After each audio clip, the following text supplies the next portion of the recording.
The other group of parents are parents who vaccinated some of their first kids, but now they're choosing to opt out with their subsequent children because they no longer trust what the government is saying, and they no longer trust what the CDC is saying. And when they do their own research, they are realizing a few things. Number one, the diseases are relatively low risk for the general population of healthy kids in our country. And the vaccines have some side effects and have some risk. And the pharmaceutical industry, working with our government and making these policies, there's a lot of conflict of interest there. And so parents no longer trust that system. All the viruses and bacteria we use in vaccines are very artificial. And so the effect on the immune system is very artificial. It's not a natural germ exposure. So the immunity we're creating is artificial. And the theory is if you repeatedly stimulate an infant's immune system with so many strong artificial inflammatory components, what are you doing to the immune system? You are creating artificial immunity against infection, but what else are you doing? And so that's sort of the unknown question is, does that do something negative to the immune system in the long run compared to letting these kids grow up without all that artificial influence and letting their immune system develop naturally? Hepatitis B is a vaccine we give babies the day they're born. We give 3 total doses during infancy. And hepatitis B is a sexually transmitted infection. You can also catch it by sharing IV drug needles. And these are things that, babies and young children don't do. And so babies and children have zero risk of catching hepatitis B. Yet, the vaccine is mandated for daycare in California. It's mandated for preschools. It's mandated for all school children. So for some reason, the state of California has taken upon themselves to mandate a vaccine for an infection that children have zero risk of catching. And so when you see a government mandate something that makes no scientific sense, all that does is make parents wonder, well, what else is the government doing that doesn't make sense?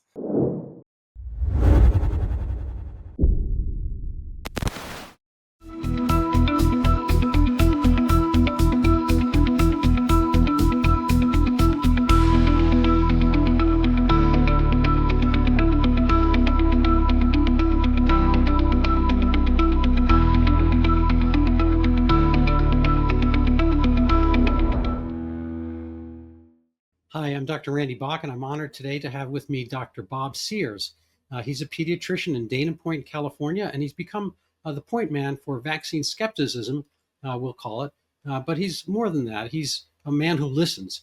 He didn't necessarily start his practice with vaccines or the questions about them central to his mind, but has wound up that way because he's been willing to listen to people who want to question and basically mold and tailor the vaccine schedule to their own personal needs and that of their children. And so that's something unique, sadly, in the United States. And clearly, vaccine skepticism and the number of vaccines that children get and the possible side effects thereof are on people's minds, clearly on the national radar. And it's central to the new administration, Robert F. Kennedy Jr. and the Children's Defense Fund. And just a slight preface, this is not necessarily a new thing, but it's clearly had its pushback from medical establishments. In the UK, which is not the United States, but has some similarities, Dr. Andrew Wakefield, maybe 3 or 4 decades ago, was basically excommunicated as a physician because he brought into question the agglomeration of vaccines. For instance, there's the MMR, and everyone always uses that term together as one unit, measles, mumps, rubella. But do they have to be kept together? And can we judge the safety overall of a triad of vaccines when we don't really look at them individually? And should there be some different schedules? And should we be allowed to have the possibility of checking them one by one? So they attacked him by other means, and went after some research papers and his integrity and so forth. But they never really addressed the central question that he was bringing up about how many vaccines we have to have and whether they always should be in these units like the DTP, DTAP, MMR, and so forth.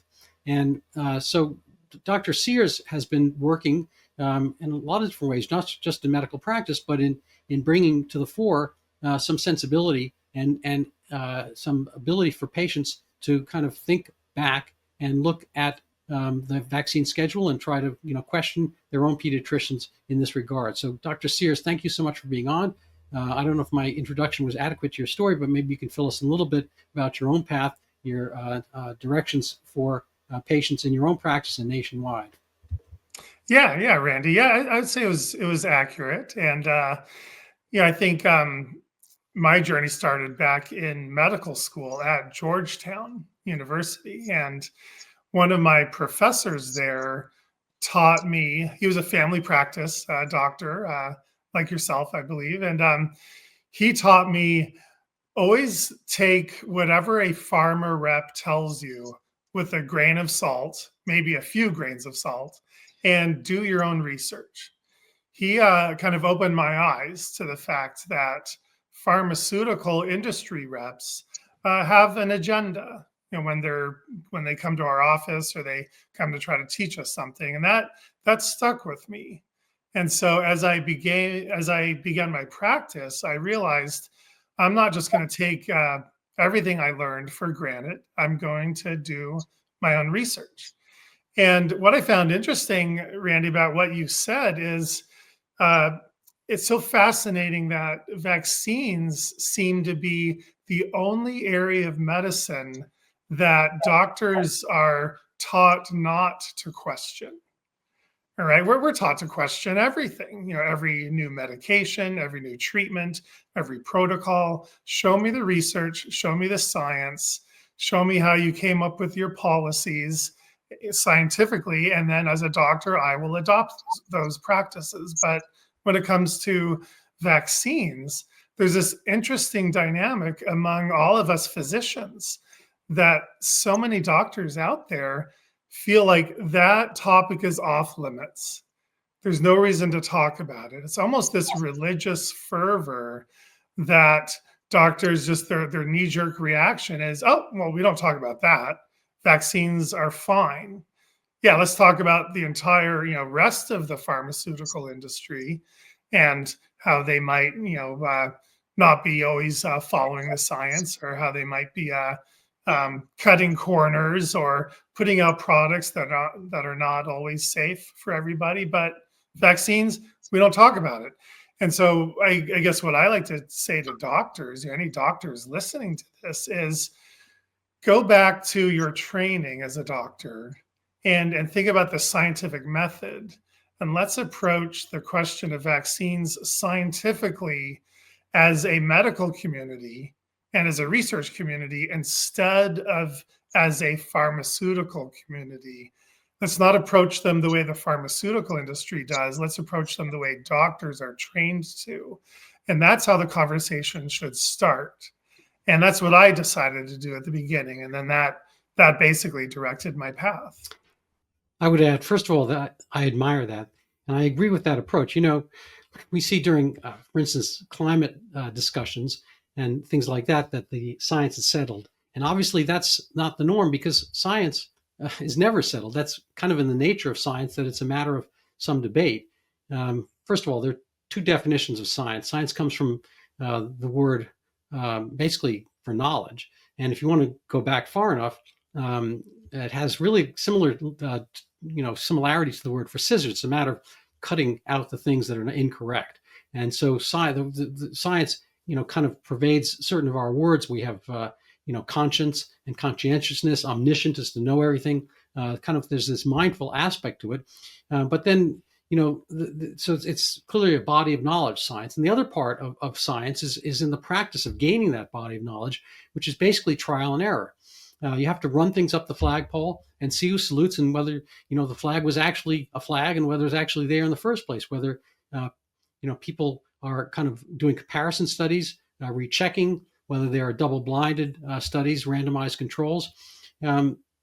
But another thing that kind of went through my mind as we look at these studies, and I'm not really a conspiracy guy about this, but we've seen from John Ioannidis at Stanford that a fair amount of studies that are done in the scientific realm are actually not reproducible.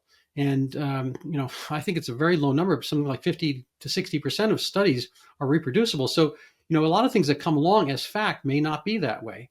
And so if you build castles in the sand, they're going to get washed away. They don't have the strong enough conditions and strong enough suppositions to persist. I'll give you one quick example. I don't want to divert our talk from vaccines, but diets. Every 4 or 5 years, there's some new diet that people are supposed to be on for one reason or another, either to be healthier, lose weight, whatever. But there's never one single one. The science behind them, they're all reasonably safe, but the fact that they keep changing points to the fact that there wasn't much underlying science in the first place for these things. And frankly, a lot of science is hard to do with people because people are people, and they don't necessarily fall into the same kind of constraints we can do with lab rats or bacteria or flies and whatnot.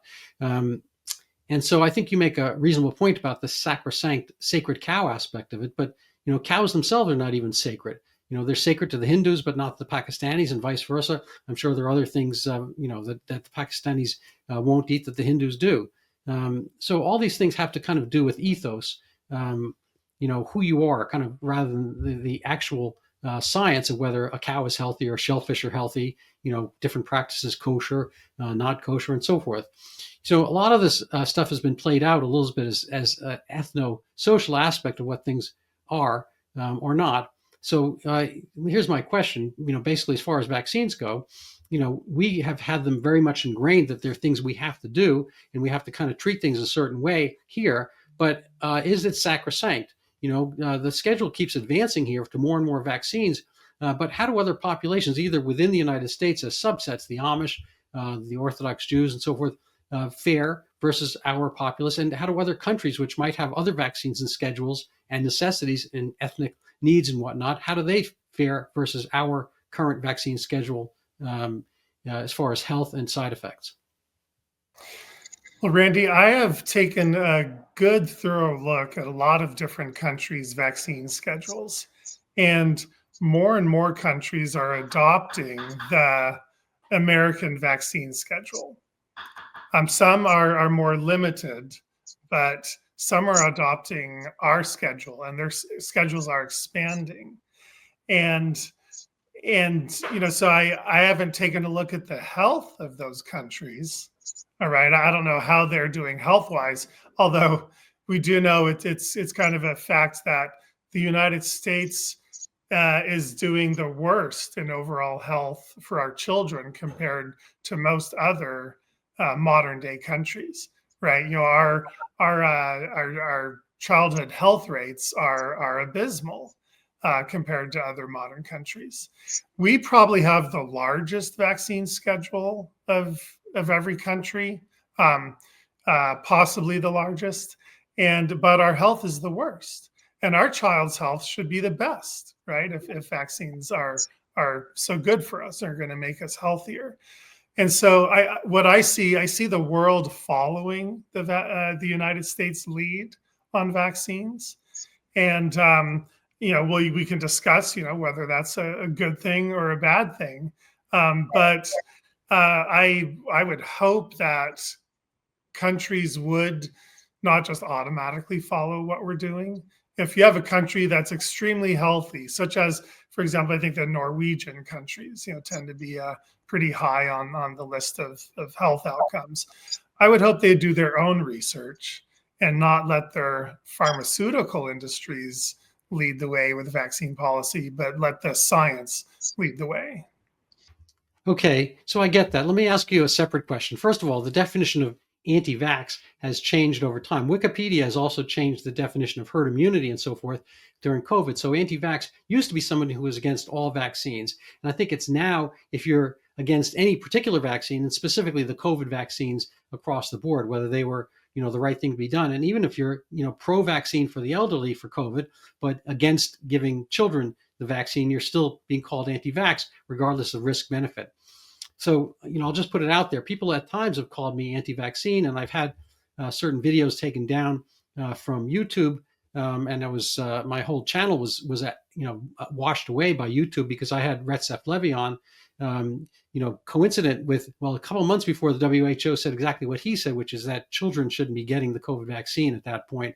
I think it was early 22 or 2023. Anyway, but I'm not anti-vaccine. I've given out thousands of vaccines in my own medical practice over the decades.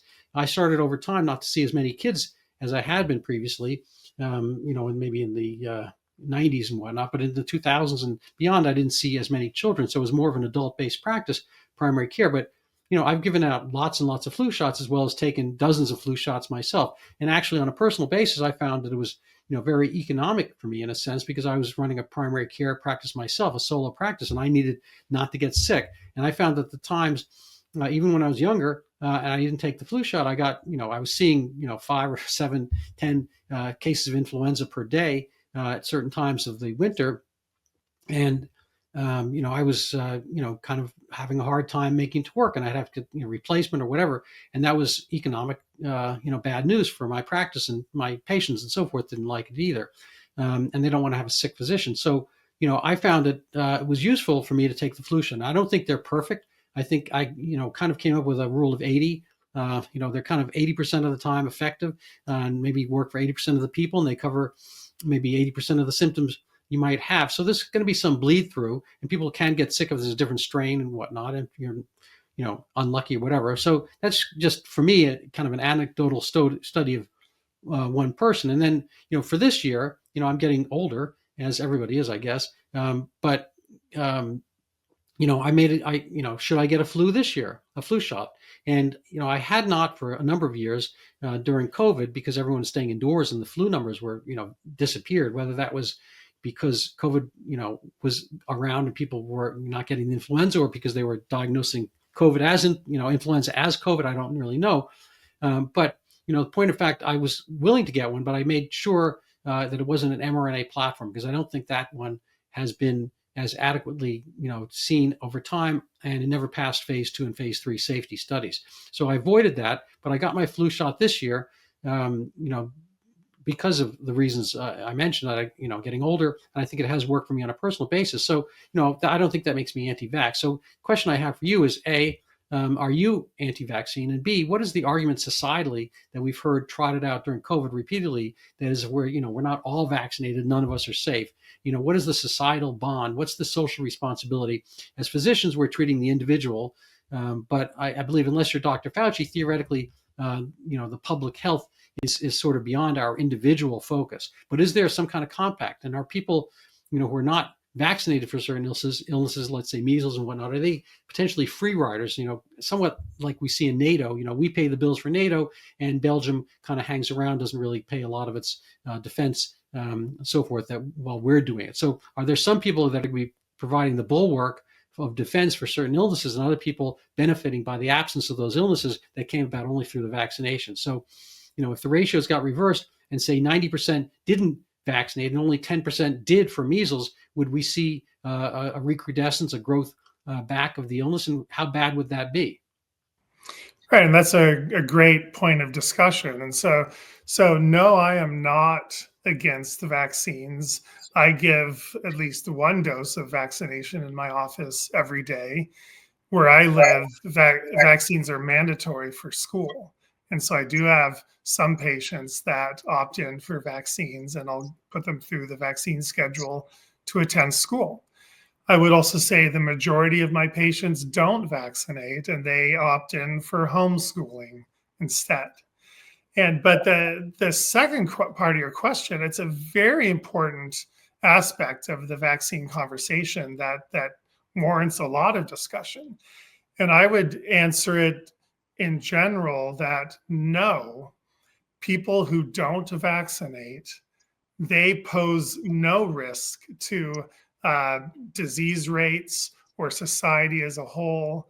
And the number one reason for that is, for the most part, vaccines now don't prevent transmission of infection.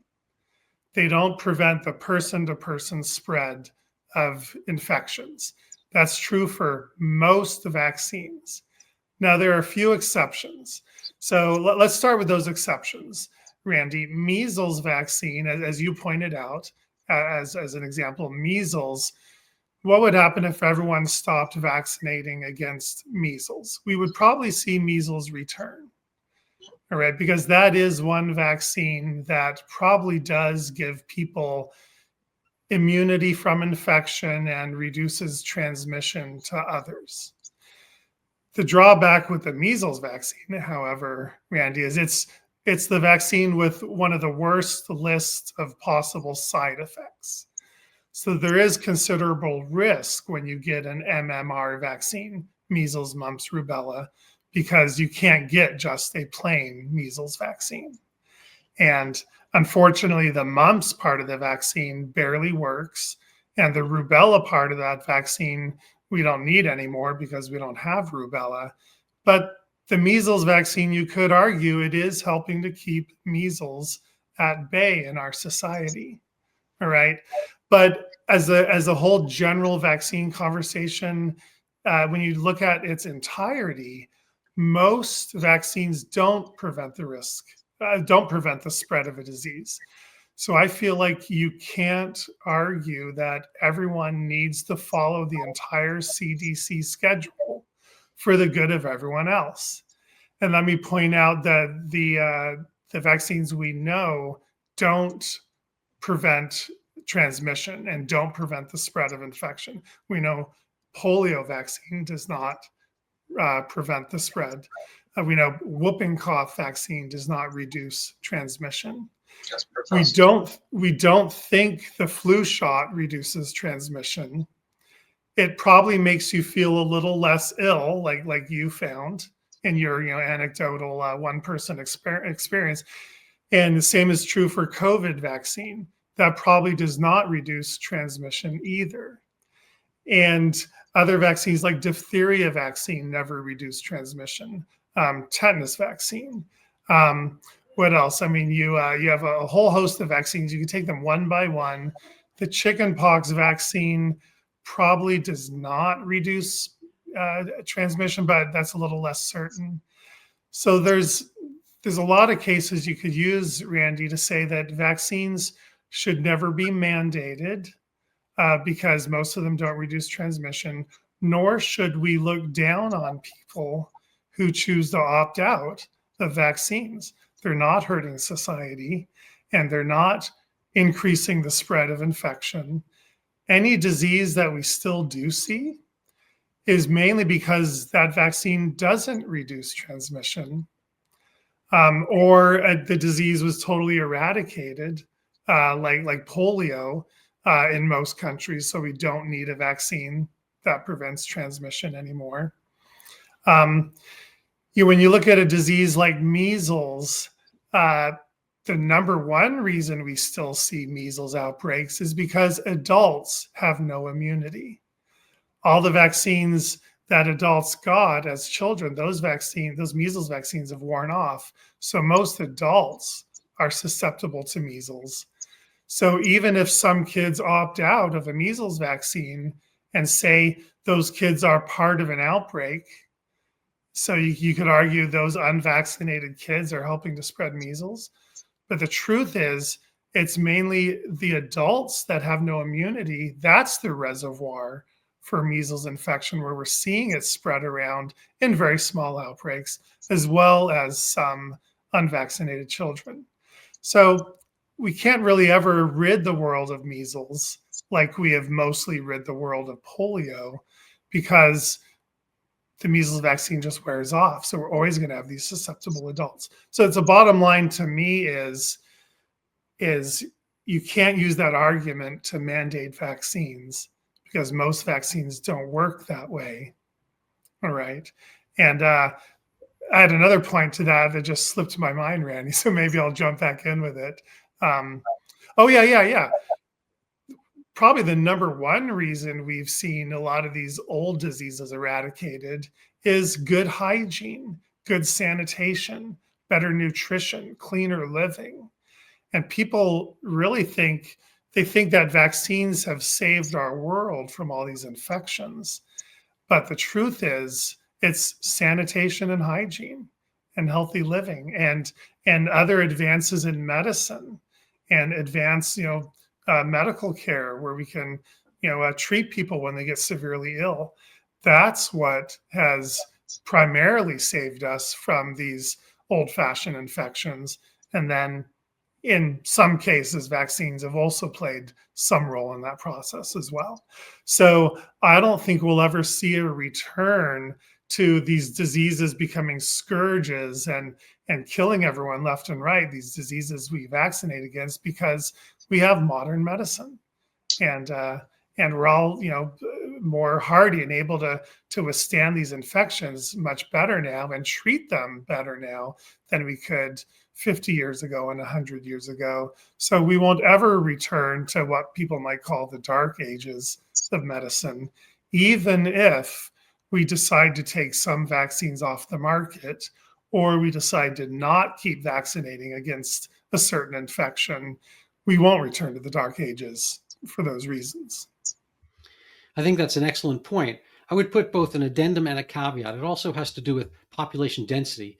We had tenements and we had societies, previously living cheek to jowl, multi-families, many people, all together, aside from the wealthy, going back to every civilization in Rome and whatnot, there were, basically slums and whatnot. So, when people are kind of right on top of each other, they're more, willing and able to pass infectious diseases from one person to the other. The plague, had to do with similar, aspect, via rats and whatnot.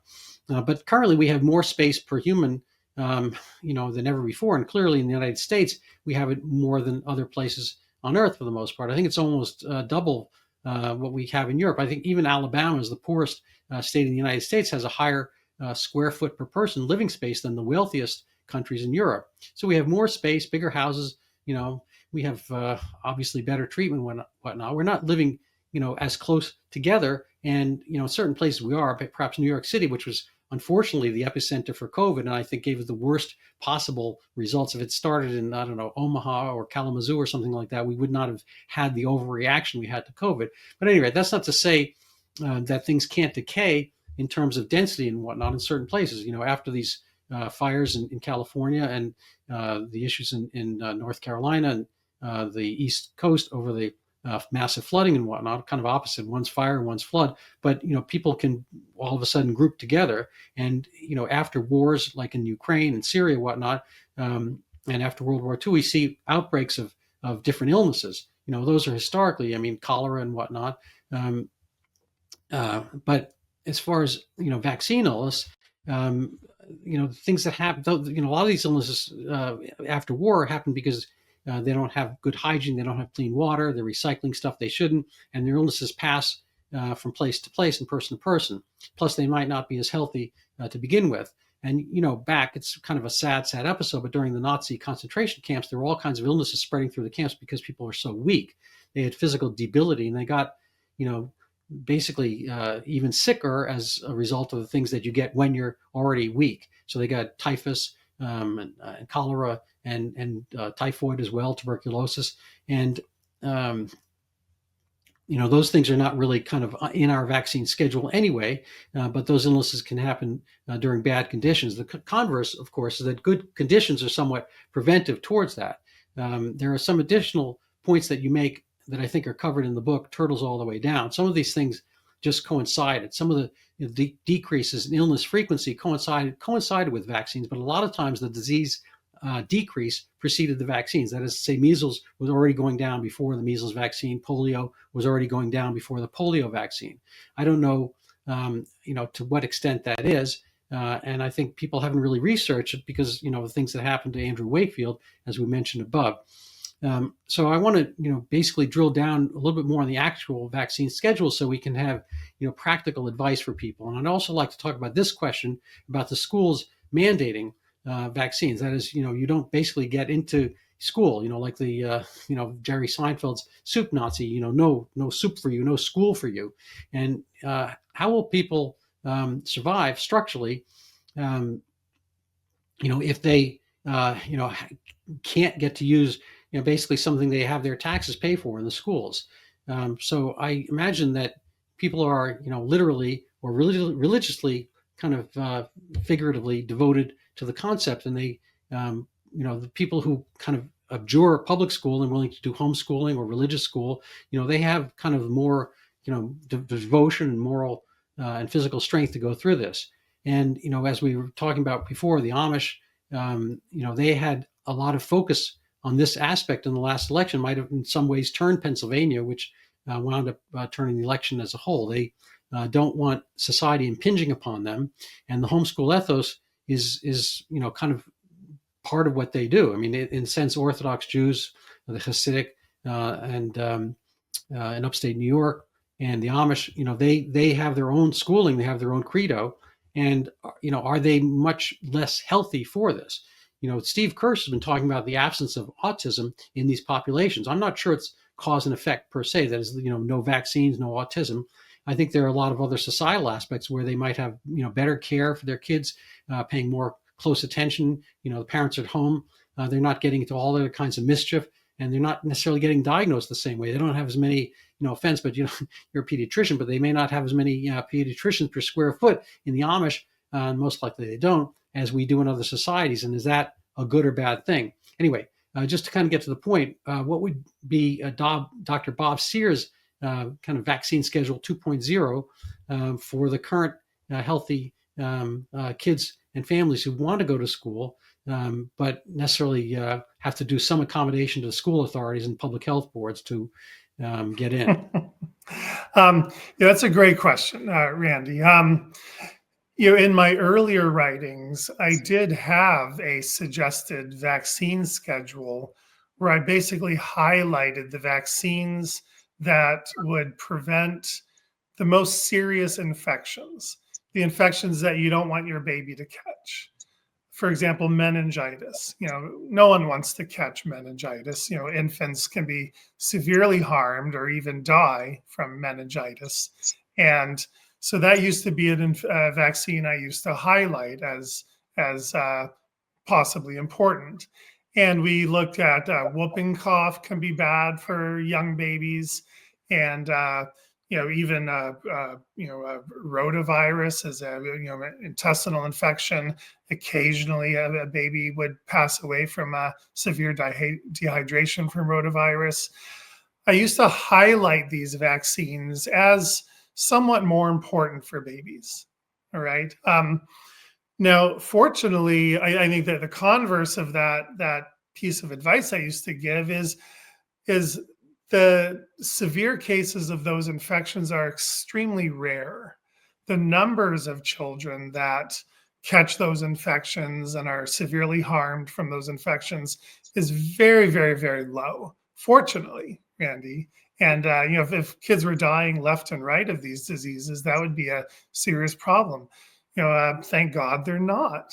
The fatality rate of these most serious infections is extremely low. Some babies die, unfortunately, every year from the flu, and of course, some people pass away, nowadays from COVID every year. But when you look at the fatality rate of these diseases compared to all cases, the numbers are very, very low. So what I found, Randy, is when I used to advise partial vaccination against these potentially serious infections, I had some patients would get those vaccines, and I had some patients would also get an MMR vaccine, but they're pretty much restricted to those 5 vaccines: the 2 infant meningitis vaccines, the DTaP vaccine for whooping cough, rotavirus vaccine, and MMR vaccine. And what I found, though, Randy, is I wasn't having any kids getting sick or being harmed by those infections, vaccinated or not vaccinated. And something shifted about 15 years ago. I started having more and more patients not even want those vaccines. Like, they didn't want the meningitis vaccines. They didn't want rotavirus. They didn't want MMR vaccine anymore, or whooping cough vaccine. And I started seeing hundreds of patients every year join my practice with no vaccines at all. And 5 years went by, 10 years went by, now 15 years have gone by with this shifting to almost nobody in my practice vaccinates babies. The ones that vaccinate for school vaccinate later in childhood, not young during infancy. So now I've gotten to raise thousands of patients in my practice with no vaccines at all during infancy. And I haven't seen a single case of these infections where a baby was harmed. I've never seen a meningitis in all my 27 years of being a pediatrician. I've seen a few cases of very harmless measles. I've seen a few cases of easy to treat whooping cough. I've seen a few cases of rotavirus, which was harmless. Every case of infection that I've seen has ended up being very harmless and mild on those babies. And so what I've learned, fortunately, is these families that are raising their kids without vaccines, their kids are not being harmed by infection. They're catching infection, they're weathering it, and they're ending up being fine. And most of the kids aren't even catching these infections, right? Because these infections are fortunately very mild. And so I guess what I've learned from that, you asked me, what would be, the Dr. Bob Sears 2.0 schedule, is I would say I don't have a recommended vaccine schedule anymore like I used to. I used to kind of have like a recommended partial vaccine schedule. And I would say I don't have one anymore because most of the patients that come to me don't even want any vaccines. And so kind of my advice, I sort of start with kind of by matter of informed consent and being, an upfront pediatrician, I basically start by offering every patient the CDC vaccine schedule. It's kind of in their consent forms. I say, if you want every vaccine, we're here, we'll offer it to you. No one ever takes me up on that. No one at my practice wants the full CDC vaccine schedule. So after that, I say, okay, well, if you want any vaccines, let me know. We'll talk about it and I'll walk you through the process. Every single patient comes in, says, no, thanks. I don't want any vaccines now. And let's talk when my kid's 4 or 5 years old. We might do the vaccines that we need to go to school, and we'll do them when my kids are older, like that. That's what pretty much everyone does here at my office, Randy. And I think there's two groups of parents that I see that are making this choice. It's every new patient I see with their first baby, none of them want to vaccinate.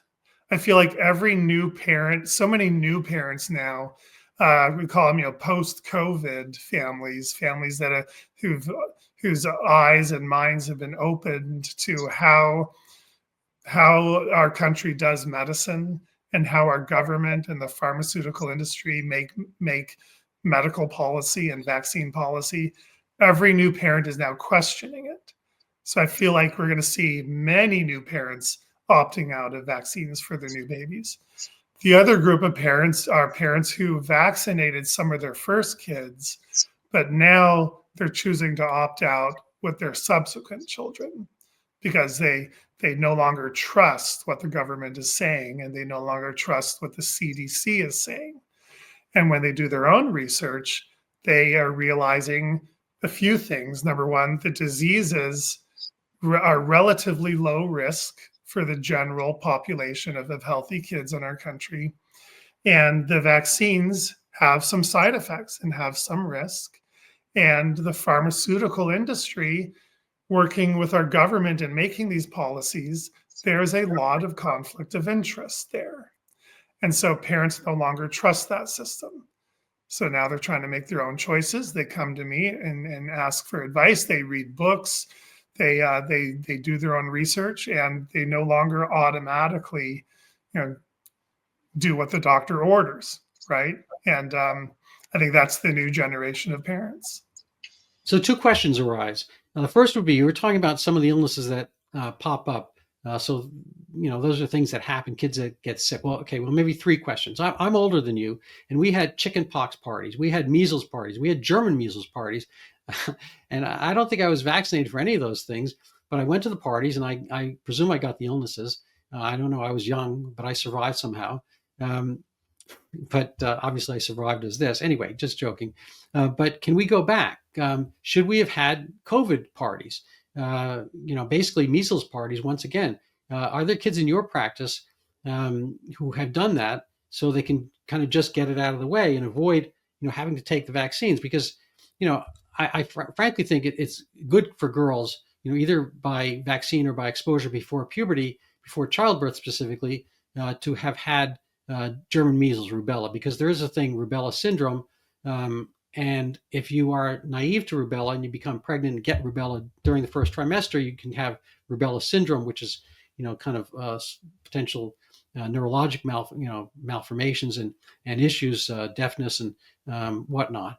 And that's pretty much, I think very well found as kind of an identity function. If you catch rubella naive, then your baby, almost automatically 100% of the time gets rubella syndrome, and rubella syndrome is not from anything else. So I think it's a pretty well-founded side effect from rubella, and we want to avoid that. And then, along those lines, you mentioned DTAP and MMR. Dr. Wakefield was asking decades ago, can you isolate those things currently for patients? So if patients don't want every bit of MMR, if they just want to get the rubella, the German measles one, can they get that? If they're not so much worried about diphtheria, they already had pertussis, can they get the tetanus shot or just the pertussis and so forth? Can you basically boutique treatment currently, so you can get D, T, P, MMR individually or in some combination that's not the whole 6 of those? I kind of, when you go to a buffet, you can kind of pick the things you want. I mean, I'm not sure why you shouldn't be able to do that to a certain extent with some of these medical issues. And a lot of times we see somebody contract in basketball, you want to get one player, but you have to get a whole bunch in order to even out the salary cap and whatnot. Anyway, so can we put use sports analogy? Can we put some of these little vaccines on waivers? Do we have to take every single one of them? And if we don't do that, are you still going to be able to get into school and have your kids, kind of get to be with other kids based on the whatever the local school boards, health boards are going to say? And one more question. Do you notice any positive benefit from your patients not getting the entire cohort or collection of vaccines? Do you notice fewer cases of autism? And if you do, is that kind of a basically selection bias issue because your population consists of patients who are, say, more cognizant and more devoted to their family and maybe more cohesive as families, and presumably they're more knowledgeable about this thing and attending to their kids in different ways. So is an autism factor showing up in your practice? So I have this habit of forgetting some of the questions as I answer the next question. So remind me if I don't circle back. So I'll start off with the simplest question is, can you split some of these vaccines up? No, you can't split the MMR, measles, mumps, rubella. In the United States, it only comes as a triple vaccine. And like I alluded to before, unfortunately, the mumps component has stopped working. So it's just a useless component, but they won't pull it out of the vaccine. The rubella component, I agree. We don't want to have more and more babies being born with rubella birth defects from moms catching rubella infection. We don't want that to happen. And and then measles is part of that vaccine. But the measles is probably the most useful to society component of that vaccine if we're going to try to keep measles from coming back. And I feel like some parents would accept a plain measles vaccine if it was offered. And so maybe the pharmaceutical companies will make that again. They used to make it about 20 years ago. We could get a plain measles vaccine, but they stopped offering it. And so I would like to see a plain measles vaccine come back. We can't get a plain whooping cough vaccine. That would be very useful if someone would make it, because babies don't need tetanus vaccine and babies don't need diphtheria vaccine, but whooping cough vaccine could be somewhat useful to babies. So, but the only choice parents have is a full diphtheria, tetanus, whooping cough vaccine and the full MMR vaccine. So I think that's why a lot of people opt out of these, is they don't want, like you said, the full package. They want to tailor it more specifically. Let me touch briefly on your second question. What do we see in these populations of patients who don't vaccinate? And scientifically, I'm not sure yet, Randy, because I haven't analyzed the data in my office to see how healthy these kids are. But there's a theory that kids who grow up without vaccines and their immune system grows up a lot more naturally raised, naturally tailored, naturally developed, that they could have healthier immune systems and better immune systems and even be healthier as kids and adults. So that's the theory. And some studies have looked at that and found that to be true. But these are small studies, and they're not large studies. They're not large, prospective, randomized, controlled trials. So we can't really make a solid scientific conclusion on that theory yet. I would say in my experience in my office, I feel like it's probably true. I feel like I see less allergic problems and less ear infections and less sinus infections and less developmental problems, less learning disorders. I feel like the kids in my practice who don't vaccinate seem to be healthier as they go through infancy and childhood than the kids that I used to vaccinate in my practice years ago. I used to have an office full of sick kids every day.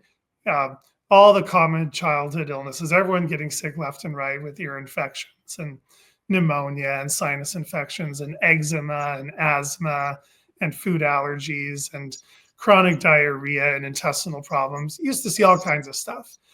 Now that no one vaccinates young in my office, I still see some of that, but I see much less of it than I used to. And I say I would actually have more patients now than I used to. So larger patient population, but fewer common childhood problems. And I don't know if it's the vaccines, Randy, or not. I wouldn't know until I scientifically analyze it. But the reason behind this theory is vaccines are so artificial. Every germ that goes into a vaccine is genetically modified or genetically engineered or artificially changed in the laboratory. There's nothing natural about vaccine germs. All the viruses and bacteria we use in vaccines are very artificial. And so the effect on the immune system is very artificial. It's not a natural germ exposure. So the immunity we're creating is artificial. And the theory is if you repeatedly stimulate an infant's immune system with so many strong artificial inflammatory components, what are you doing to the immune system? You are creating artificial immunity against infection, but what else are you doing? And so that's sort of the unknown question is, does that do something negative to the immune system in the long run compared to letting these kids grow up without all that artificial influence and letting their immune system develop naturally? That's kind of the whole question that needs to be answered.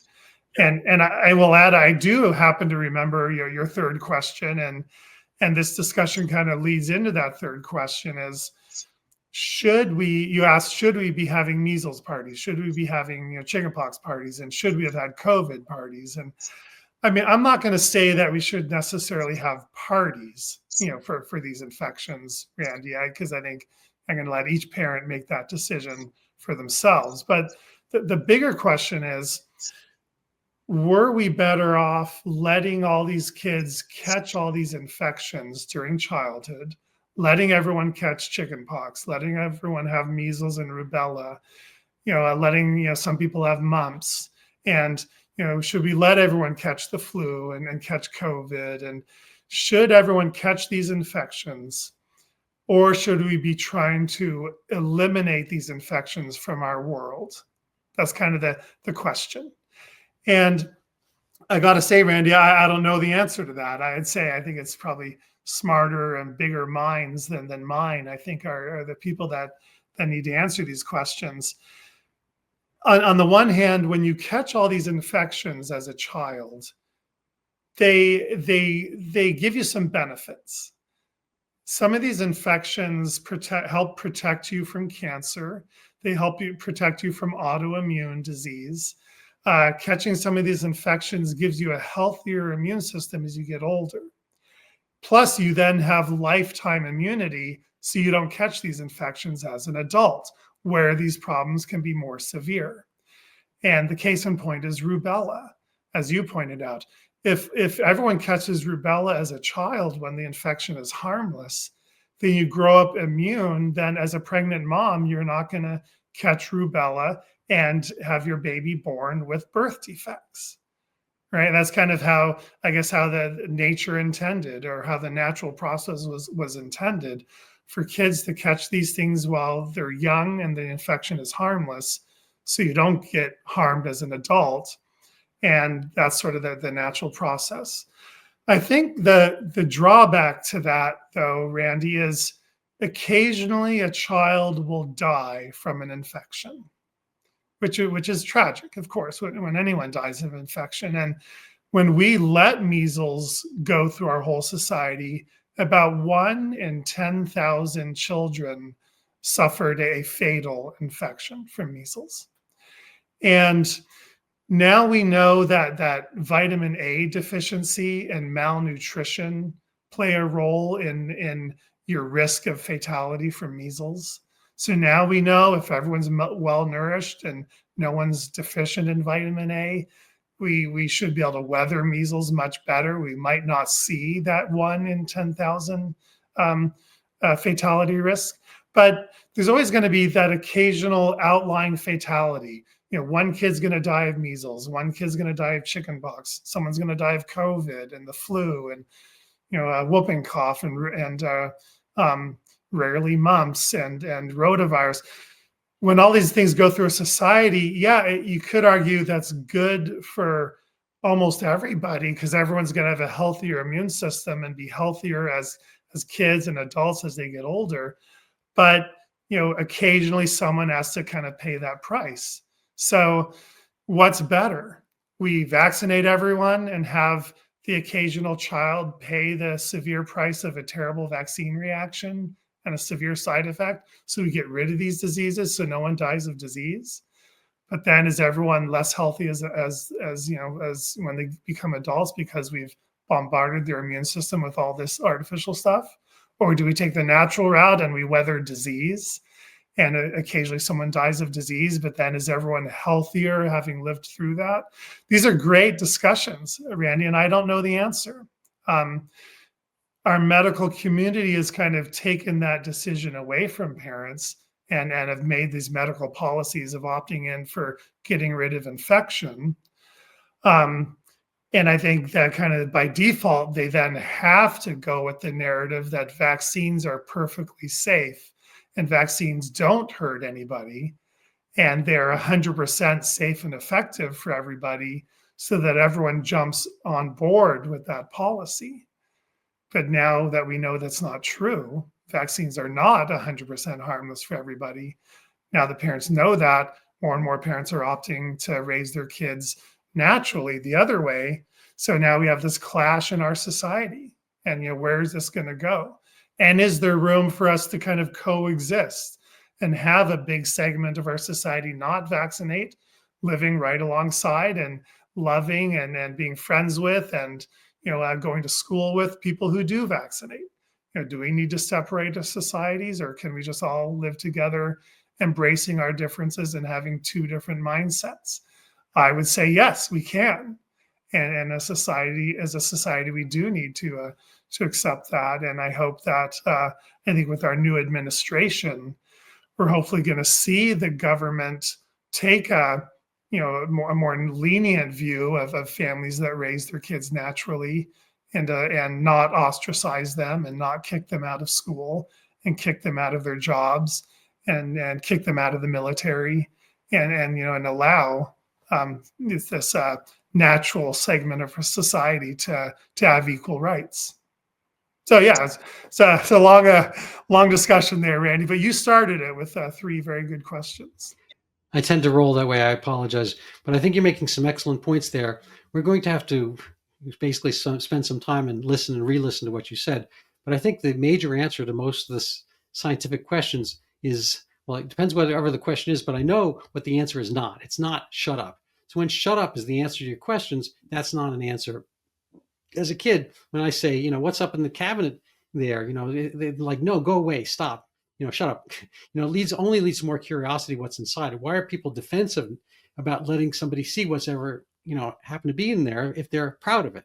So, and in my parents' case, it was probably just, liquor cabinet or something like that. But, if there's something inside other people, you don't want other people to know about, there's usually a reason. So as far as science goes, that's not really been a great thing. And I think it's been a lot of shutting up on the vaccine issue. If people are really happy about it and they can prove all the benefits, they should allow basically open scrutiny and so forth. Anyway, next question I think you skipped over Haemophilus.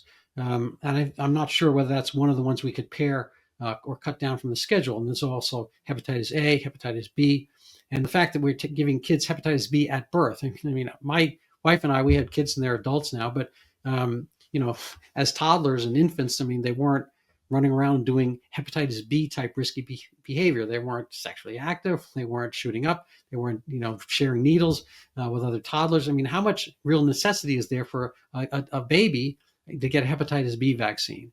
And I want to talk about the bigger question about COVID. I'm going to bring up one of my favorite experts, Dr. Fauci. I wrote a couple of articles about Dr. Fauci and some of his dealings during COVID and prior with Zika as well for Brownstone. And I ran across this Dr. Fauci quote from 2005. He echoes a lot of what you say. And just to highlight, my latest article on Dr. Fauci is Dr. Fauci's DNA of caring, which is his own term for himself. The fact that he cares so much that it's in his actual DNA of caring for people. I haven't checked his DNA versus others, but I somewhat dispute that based on his some of his dealings during HIV and frankly shutting people up back then. But in 2005, he was on a talk show, and it's on C-SPAN if you want to find it now. And he was asked by a caller who had already had that year's flu, basically influenza, and she wanted to know if she should at that point get the vaccine for that year's flu. I've already had the illness. And he's like, no, you should not. There's no reason for you to get that year's flu shot if you've already had that year's flu. The infection gives it full immunity. It's far better than just the single antigen that you'd get from a flu shot. You've kind of experienced the entirety of the virion, and so you have much better immunity than you would otherwise. And plus it's such that it's something a flu shot can't duplicate. And moreover, I think he went on that the vaccine is going to be injected, and the experience of getting the flu is respiratory. So they're through different entry points, and the mucosal immunity that you get from the infection itself is different from that kind of systemically. And I think he actually pointed that out, before becoming full on, endorsing the COVID vaccine. I think he pointed out that they were going to be ineffective because they were respiratory illness and an injectable shot. So, and at that point, so he basically is pointing out the pointlessness of getting the vaccine after the infection. And yet, what I call Fauci 2.0 in my article is that, he basically forgot Fauci 1.0's good advice from 2005. He went with this thing which they called a booster of COVID. It wasn't a booster. It's just a replication of the SARS-CoV-2 original vaccine for basically a virus that had already left the scene. SARS-CoV-2 was pretty much gone by mid to late 2020. And we started getting the Greek letter alphabet, variants of concern. and going down and further down the alphabet. I guess we stopped at Omicron. We, as a sidelight, we skipped over XI, Chi, or as the Chinese president might say, Xi, to spare his tender sensibilities, and we didn't want to offend. And frankly, the name, COVID was also not to offend the Chinese, because a lot of these flus got named for their place, like the Hong Kong flu and Shanghai flu and whatnot. And this theoretically would have been the Wuhan flu, which is perfectly fine. It was kind of like called, racist or whatever. Anyway, right now we're on Omicron, and I have another article about that. And Omicron's probably not even related to SARS-CoV-2. It's its own naturally springing virus. But anyway, the question I have here is: are there,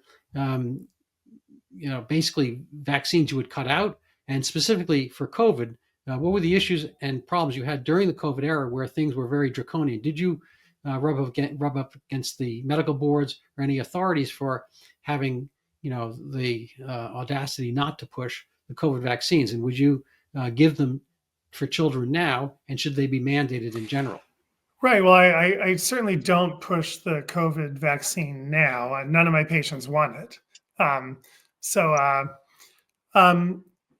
What's interesting is my experience with COVID. Fortunately, as a pediatrician, is COVID is a completely harmless infection for almost every baby and child who catches it.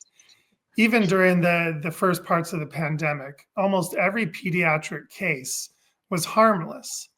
And they collected data, and if I'm remembering correctly, I believe, the fatality rate from COVID for children was estimated to be about 1 in every 100,000 children. So a very, very low fatality rate. So my practice was never really impacted by COVID or COVID policies or COVID vaccines.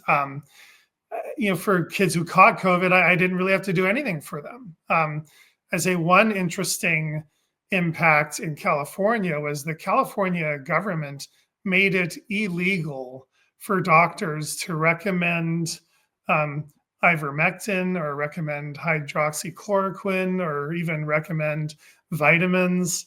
And they also made it illegal for us to recommend against the COVID vaccine in our offices. They literally made it illegal for us to make any recommendations outside the CDC.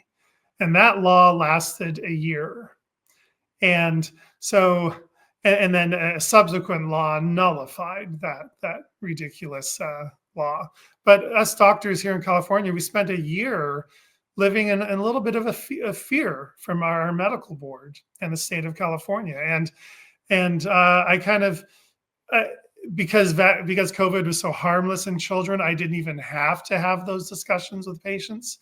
I didn't have to recommend, out of the box treatments, or we didn't even talk about the vaccine. But I'm glad I wasn't a family practice doctor, having to counsel adults through COVID and having my hands tied by the state, making it illegal for me to recommend things that I thought might be good for them. I'd be interested to know how other family practice doctors in California fared. But so that was an interesting time through COVID that didn't really impact me much, Randy.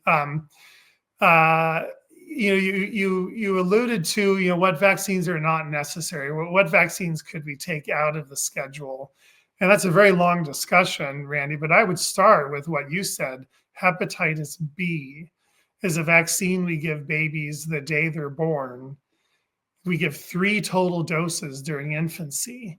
And hepatitis B is a sexually transmitted infection. You can also catch it by sharing IV drug needles. And these are things that, babies and young children don't do. And so babies and children have zero risk of catching hepatitis B. Yet, the vaccine is mandated for daycare in California. It's mandated for preschools. It's mandated for all school children. So for some reason, the state of California has taken upon themselves to mandate a vaccine for an infection that children have zero risk of catching. And So when you see a government mandate something that makes no scientific sense, all that does is make parents wonder, well, what else is the government doing that doesn't make sense? Policies like that, and statements like your Dr. Fauci statement. And I love the impression. You have a backup job, on Saturday Night Live, Randy, if you ever need it, doing a good Fauci interview.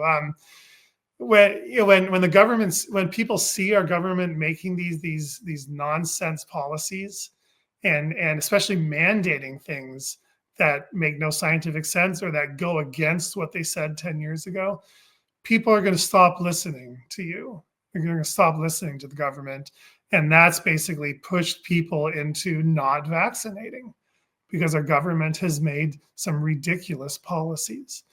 So I feel like if we're going to make policies that mandate things, they have to make sense. And I don't know what those policies might end up ultimately looking like, Randy, but they have to make sense, and they have to be scientifically accurate, and they have to be based on science. And ultimately, I'm pretty sure that's what our new administration is going to be doing. I'm not part of that new administration. I'd like to be. That would be fun, but I'm not yet. And if our new administration, makes some policies that change some parts of the vaccine schedule, they're going to do it for some very good reasons, based on very good science, and based on what's good and what's healthy for our country's children. So we're rounding out the hour, and I want to thank Dr. Bob Sears very much for lending us his valuable time. And I want people to be able to find you elsewhere. They can go to your website, Dr. Bob Sears, and they can also find your completely revised update on vaccines. You're making the right decision for your child. Yeah, the One Doctor versus the Medical Board book, that's a lot of fun to write. Randy, is very therapeutic. I know we didn't even get into that. That's an hour discussion in and of itself. Randy, is how doctors that think outside the box like me, how we have to deal with our state medical boards. And this book was basically a fictional account of one doctor's journey. It may or might not have been my own journey with the medical board. I wrote it as a fictional account so that it could be a lot more fun to read, a lot more intriguing and interesting, and get down and dirty into the depths of what it's like to be a doctor fighting against the medical board. And so I wrote this so that people, lay people as well as other doctors, could read about what it's like to experience this. And yeah, there's a companion podcast that goes along with it. So people can definitely check that out on my website. And yeah, I'd love to come back and you and I can commiserate and share medical board stories, Randy. That's unfortunately true. So people may or may not know my story, but I'm not going to go too far with it, except that I think it's centered on the fact that I didn't see addiction as a disease. Those were the first 3 allegations the board put up. It came from a patient complaint of somebody I was treating by tapering with Suboxone for narcotics. And he said some things that weren't true. It kind of took on its own life. Those familiar with the Brett Kavanaugh hearings know that not everything is always corroborated before it kind of gets taken up in the consciousness. And in 2014, I had my medical license taken away temporarily. And, while they were hunting for stuff, they never found whatever they were looking for. And so I got my license back. But, it's tricky. Some things get destroyed. They don't come back right away. The World Trade Center got bombed and buildings got taken down. So now, a decade or more later, there was, something rebuilt, but only one where there had been 2 before. So, a lot of effort went into getting that back, and as well as my medical license and so forth. It was a huge legal struggle. So I'm practicing part-time right now, but I had been doing general medical practice for 3 decades in one place, and I got to see generations go through families. There was a lot of joy. People actually enjoyed my medical practice because I managed it, and it was basically personal and personable. And, of course, none of that's related to me, but I had nice people working for me. I had a great staff. Um, and, the fact is I handpicked them, and I wanted, them to, be friendly and give attention to people. And basically that's what you do when it's your own business. So it's not really, a total economics question, and not really a medical one either. But when you're running your own business, it's part of you. Um, so there's kind of a joke that people, a bit look like their dogs. And I get that. I mean, obviously they don't look like their dogs, but they pick dogs that are, basically ego uh, um, syntonic with them. And they're part of their lifestyle. So if you're kind of an aggressive hunting guy, you might have an aggressive hunting dog, or, a guard dog and so forth, and other people different. Anyway, my medical practice wound up kind of molding itself towards me. So I had people who basically like to listen to my analogies. I would spend time with them. We enjoyed each other's companies, and I imagine yours is similar. And that might partially explain some of the great success you've had, because I think you're an interesting and great man. I think families will obviously attract themselves to you. But those are families that have the cohesiveness and the collective knowledge, and basically the bravery to make kind of decisions that move outside the norm. And obviously, Dr. Fauci has that DNA of caring that he's so happy to point out, but I'm not sure how many people have the actual DNA of bravery. I wish he had a little bit more of that, and we might have avoided some of the more draconian aspects of COVID if he had just shown some of that bravery to stand up and be Fauci 1.0 and remember what he said in 2005. There's, just kind of to segue slightly as a bit of a self-promotion, the previous pandemic story is in part also my story. This had nothing to do with my practice, but if you want to help support this podcast and you've gotten some learning from Dr. Bob Sears, maybe you can conversely help support us by buying my book. It would be better if you read it. It's not required, but buying is great. And Dr. Fauci actually figures into this book as well. And if he had been, in a sense, reprimanded and put into his place on the exaggeration of Zika and its supposed microcephaly, problem and side effect, and rather than kind of pushing so hard to devote $1 billion of U.S. taxpayers' dollars towards something that never panned out as a phenomenon, first of all, we'd have $1 billion more in our coffers, which may seem like small change these days, but we might have been a little bit more wary about taking whole cloth things that public health people say. It's obviously, it seems to their advantage to drum up business for NIAID and the NIH and so forth to go spend this money on behalf of vaccine purchase. And just kind of a quick aside, where it coincides with the vaccine issue, is that what I found out after I had written my book, there was a quote I came across from Bill Gates. He was willing to devote like I say, $100 million towards making the Zika vaccine, but only on an mRNA platform. Again, one that had not been approved through phase 2 and phase 3 trials. And, why he was so eager to do that, I don't know, but he was going to give that money to Moderna, and but only for mRNA. So anyway, had people known more about that and followed up on these aspects during the Zika problem, I think that we would have had, better attention and better wariness, and basically our own kind of societal immunity against falling for some of the narratives and overreach of COVID. Back then, just to kind of close out the Zika story, they were saying, first of all, I think Zika is a real dengue virus, and microcephaly is a real and unfortunate, sad, but rare and eternal problem of childbirth and congenital illness and genetics and so forth. But they were predicting 1 million additional cases of microcephaly per year, infinitely, basically over time, because there was no treatment for Zika. But none of this ever panned out, and nobody's ever offered any apology or reformulation to this day. And one last point, there's a phenomenon which I call ghost babies, which means, in my terminology, babies that were not born because of this kind of overweening and wrong fear of Zika microcephaly. So the people drumming up fear in Brazil, basically as a result, there are about 1 million children that never got created. The population rate went down, the birth rate went down, and because people were in terror that they would have this microcephalic baby, because Zika was kind of everywhere in the news and everywhere in their mind. But it just doesn't have to have been true. And nobody's come back and said, what, we don't know. anyway, it took me a lot of work, but I found, a few times in my life I've made mistakes. My wife, I was obviously willing to point them out for me. I can't remember any of them, but anyway.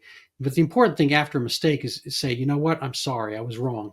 Let's do this, a different way. And it's a very hard thing for, I think, the vaccine researchers and the Zika researchers and the COVID researchers and whatnot to say that when money is kind of filtering and pouring their way.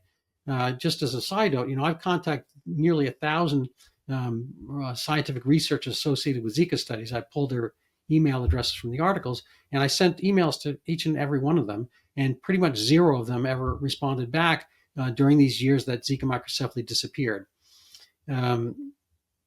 So, kind of basically crickets. I just don't think that's science. People are willing to take money for science, but basically scientists are humans, and humans sadly, basically travel towards interests, their own personal interests. I'm not saying they're all corrupted, but they are corruptible, and it's a blind spot we have.